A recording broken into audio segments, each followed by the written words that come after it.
ఈ విషయంలోనబ్బా! ఈ విషయంలోన అసలు తా అసలు ఈ సంజన మేడంకి ఏమనాలో నాకు అర్థం కావట్లే. అరే! అతనికొచ్చిన పాటల్లో అతనికి మంచిగా వచ్చిన పాట ఒక పాట పాడాడు. ఆ పాటలో ఎక్కడో లిరిక్ ఉంది. ఈ పాలు తాగితే ఈ తల్లి పాలు కూడా విషమురా అనేసి 'సింహరాశిలో' పాట ఉంటది కదా!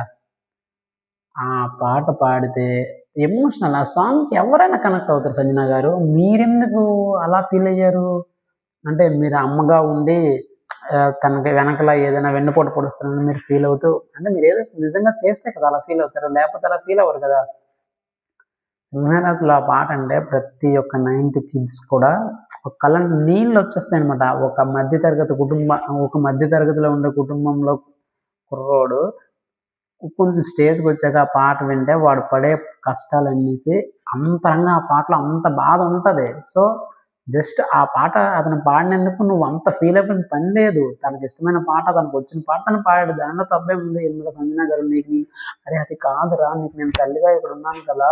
మళ్ళీ నేనేమి నీకు విషయంలాగా ఏమైనా చేస్తున్నానా? అనేసి ఆవిడ మటుకు ఆవిడే ఫీల్ అయిపోతది ఈ విషయంలోన. అసలు ఈ విషయం మనం చెప్పుకోవాలనుకుంటే అసలు కరెక్టే కాదు సంజన గారు. మీరు మైండ్ సెట్ అయితే ఇలాంటి విషయాల్లో మీరు మైండ్ సెట్ అయితే మార్చుకోండి. అప్పుడు మీరు 100% బావుంటది అని నా ఫీలింగ్.